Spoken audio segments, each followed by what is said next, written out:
Welcome to Moose Plays, everyone. I'm the Liquor Moose, and today we will be going over my Week 2 match of Season 8 of the GPC. We are up against the New York Scraftys, coached by Ethan, aka Evader. Go check out his channel, his link will be in the description below, as well as a link to all of the coaches in the GPC this year, so that way you guys can check out a bunch of great Draft League content. But yeah, moving into this match, as far as the history goes, we did lose last week, but so did Ethan, so we are both hungry for our first win this season. And as for what I brought to the table, I did do a team builder. If you want to go in-depth on what I brought and why, you can check it out there. The link will be in the description below as well. But for just a quick rundown, we have a Choice Scarf Landorus Eye, especially defensive Registeel, a physically defensive Uxie, a Specs X-Cloud, a Subtoxic Whimsicott, and then just a pretty standard Megaane Electric with Thunderbolt, Volt Switch, Overheat, and Hidden Power Ice. So looking at Ethan's team and what he brought to the table, he brought the Mega Charizard X, the Cryogonal, the Landorus Therian, the Electros, the Primarina, and the Tangrowth. Not too many surprises here. Maybe something could, like, oh jeez, I can't talk right now. Something to be said that, like, I don't know, the Cryogonal, I guess, was a little bit unexpected.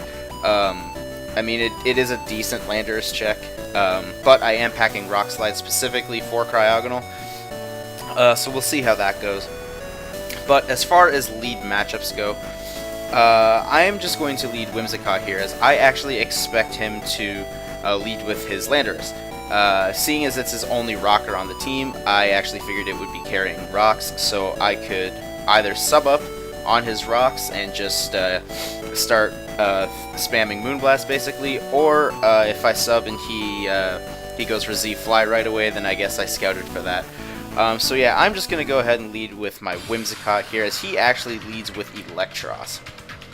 So I was actually a little curious as to what this is. I do expect this to be Assault Vest, as that's a pretty standard item for Electros to carry. So what I'm going to do, I'm going to scout for the Sludge Bomb or whatever poison move it gets, and I'm actually going to switch out into my Registeel, as he actually goes for the Knockoff, which is a very good play on his end. Not really sure what he wants to do, because it's an Electros. Like it's like okay, like it's got a lot of coverage, obviously. And the damage here did reveal that he was physically defensive, but I mean, it's still an Electros, or sorry, he's physically offensive, not physically defensive, we haven't damaged it yet. I'm just going to take this opportunity to get up my rocks, because obviously I am not too worried about many things that this could do, as if he does carry the fire coverage, I am specially defensive anyways, and the investment shows that he is physically offensive and not specially. So I'm going to go ahead and set up my rocks, as he's actually going to reveal Drain Punch. So some pretty good prep on his part. I believe here I actually double out into Whimsicott, trying to expect him to catch him on another Drain Punch, but he actually goes for a second Knockoff, which is a very smart play on Ethan's part. I will give him that. So what I'm going to do here is I'm actually going to sub up here, as I just want to see what this Electros wants to do in front of the Whimsicott, because I don't feel like he has nothing to hit this. I feel like he has to have something here. So I'm going to sub up here, and he does reveal the Hidden Power, which it says super effective, so I'm assuming it was Hidden Power Ice. As we can see, I can switch out into Registeel, as if it was Hidden Power Poison, he probably would have just packed the Sludge Bomb. So predicting another HP Ice, I switch into my Registeel here, and he does go Hidden Power, and it is resisted, so I believe my suspicions are confirmed that it is HP Ice. I'm just going to Toxic this thing, because my Registeel here isn't really doing much to the Electros specifically, and as my last resort, I'm just going to throw off an Iron Head to get damage off, and as he goes into Knockoff, which is fair enough on his part, I'll let the poison play out here.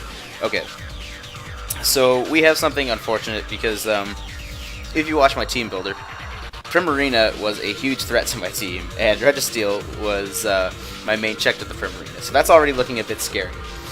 Add on top of that fact that Whimsicott was built to handle pretty much most of the setup sweepers that he could bring. And a big part of that is having the leftovers recovery, and I got that knocked off like turn 3, was it, or something like that? I don't remember, but unfortunately I am a little bit on the back foot here. So if you also watch my team builder, you would know that Xcloud is a really big win condition for me this game. So I checked the calc, and at this point Xcloud cannot KO with Boom Burst, assuming he's Assault Vest, which I assume I heavily assume that he is Assault Vest. So what I'm going to do instead is I'm going to go into Landorus here, and I'm going to bait the HP Ice, but I'm just going to U-turn out to get damage off of this and switch into Xcloud on the HP Ice, so that way Boom Burst is a guaranteed kill on this or anything else he wants to switch into. So you see here, I do U-turn into the Xcloud, and he just does go for the HP Ice. So now Xcloud can claim a kill here with Boom Burst, as Ethan decides just to sack off the Electros, which is a fine play on his end. So now what Ethan does is he goes into his Cryogonal. So I debated on this turn for a long time, because even if he's not bulk invested at all, it's a roll to kill, because Cryogonal's special bulk is just like naturally so high. I do expect him to Rapid Spin or Defog here, which, if that's the case, I was looking over what might possibly be the best offensive switch to make, but in the case that he doesn't in fact go for the Rapid Spin or Defog, I realized that it was probably just the safest bet and probably the best overall play to click Boom Burst with Xcloud once again. So I'm going to do that, as he does just go for the Defog, thankfully, so I get a free chunk of HP off of this. And now I need to decide again. Now I'm not really sure what he wants to do. If he goes for an Ice attack, it's going to do, I believe, around 50% to this. I don't have too much bulk investment into my Xcloud. And I don't really want anything else taking any hits, really, because I need them healthy for the other threats on Ethan's team. So I'm just going to stay in and Boom Burst once again and hopefully secure the kill, as I kind of figure that the HP on Xcloud doesn't really matter at this point, since it's not really planned to take too many hits. It's really just here to nuke things. So I'm going to click Boom Burst again, as he actually reveals Light Screen, which is really good tech on Ethan's part, and also really troubling for me, as because of the way my draft went, I just have a plethora of special attackers. That's just the way the draft happened. A little unfortunate, but again, really good tech on Ethan's part. So he goes into Charizard here. With the Light Screen up, I can't kill with Boom Burst, so what I'm going to do is make the defensive switch into the Uxie here. As I do expect him to set up, but even if he doesn't and goes straight for the Dragon Claw or Flare Blitz, I can easily take those hits. So now I'm in a bit of a predicament here again. I could go for Foul Play, but Foul Play is not at all a 2-hit KO.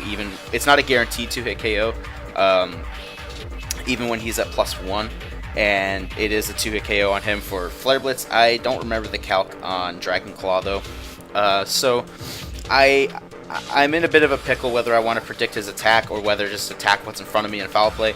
In the end, I decided to just go Foul Play here, as the only resist he has is Primarina, and Primarina has a pretty low physical defense stat, and I can just U-turn out on it anyways. So I was going to click Foul Play, and I actually catch Ethan setting up in my face again, so I'm going to get a clean 75% off with this, or 72%, sorry, with this Foul Play. And, okay, I paused it too late, but here, it was a roll to kill the Uxie from here with Flare Blitz. I decided that it would be in my best interest to stay in, because at the worst, even if I do die here, the Charizard kills itself with Recoil, and then we can just set up fresh. So I decided to stay in here, as obviously you see that Flare Blitz brings me down to 1%, and Foul Play has no target. So he's going to go into the Primarina, and once again, I have a bit of an issue. I actually have multiple issues right now, unfortunately, because I need to both stall the Light Screen and pick a sack for later. Seeing that Whimsicott's usefulness is pretty much done, I decided to U-turn out and sack here to A, get a little bit of damage off the Primarina, not too much though, and B, try to stall out a turn of Light Screen. I decided to keep the Uxie around because this is a better... right now, he's playing his Landorus as if it was Choice Scarf, which I highly anticipate. So this is a safe switch in if he locks himself into Earthquake, which is basically why I'm saving this over the Whimsicott. So I'm just going to U-turn out here into the Whimsicott, as Ethan is going to go for the safe Moonblast here, I believe. Yep, and that's going to get a clean knockout. The damage on the U-turn, by the way, even though it was like very insignificant, it did reveal that he was max HP. So I'm going to try to offensively pressure this out with the Mega Manectric. It does work, but I actually don't guarantee. I don't get a 2-hit KO. I don't even think I get a 3-hit KO with Thunderbolt with the light screen up. That's just how naturally bulky Primarina is, which is unfortunate.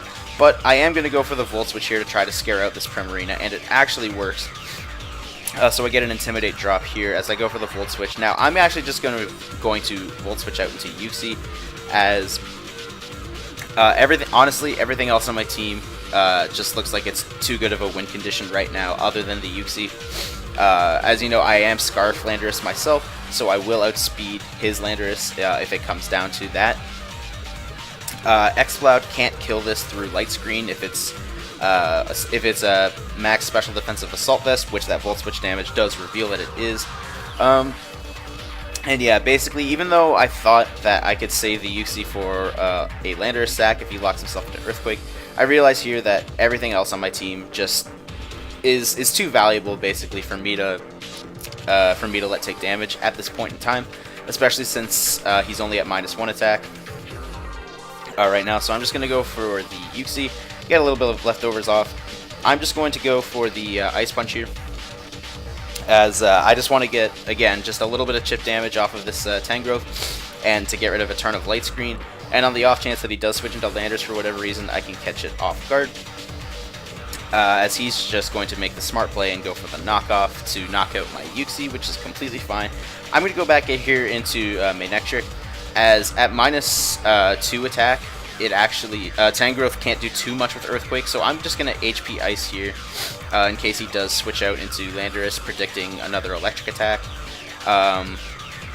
So now, with the light screen gone, unfortunately my Overheat is not a guaranteed kill, so I'm going to once again go for the Hidden Power Ice, for the same reason, just to either chip this down or catch an incoming Landorus should he choose to do that.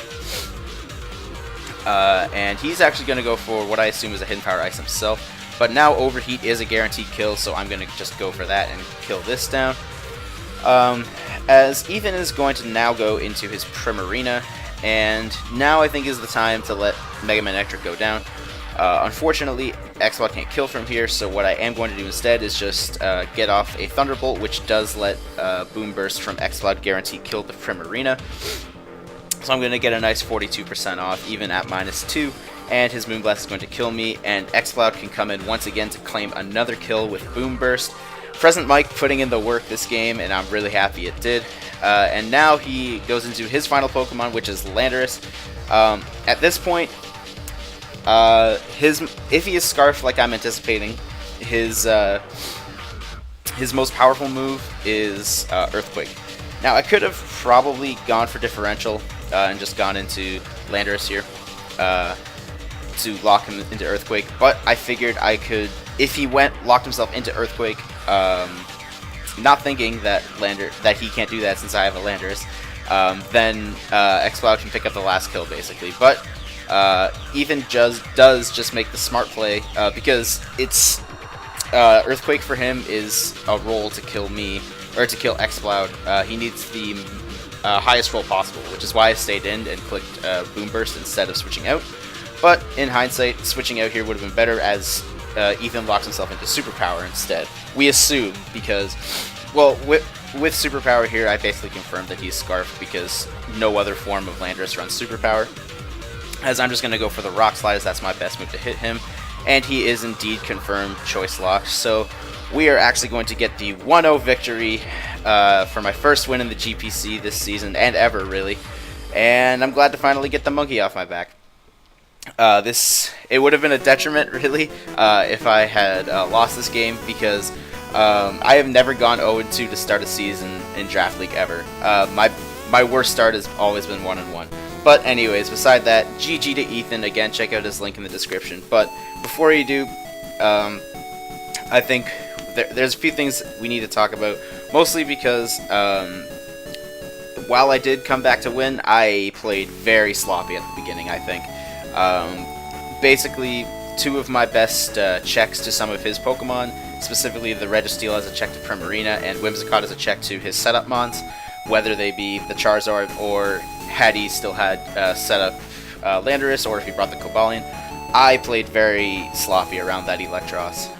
Again, like, it is hard a little bit to predict with Electros because it has a lot of coverage and a lot of things that it could do, but allowing both of them to get leftovers knocked off, which is like a really big part of what they need to be able to do to check what they need to check. I just feel I played really sloppy around it, and I don't know. I obviously I need to fix my sloppiness. But yeah, once again, GG to Ethan. Again, check him out as well as all of the other coaches in the description below. Next week we are going to be up against Carson, aka Golden Centurion. He is the coach of the Jump City Hitmonlees. As of right now, I don't remember what his record is, I'll be honest. But it shouldn't matter what his record is, it only matters that we play against his team and we try to get the W. So, keep your eye out on the channel for next week's team builder, and thanks for watching, and we'll see you next time.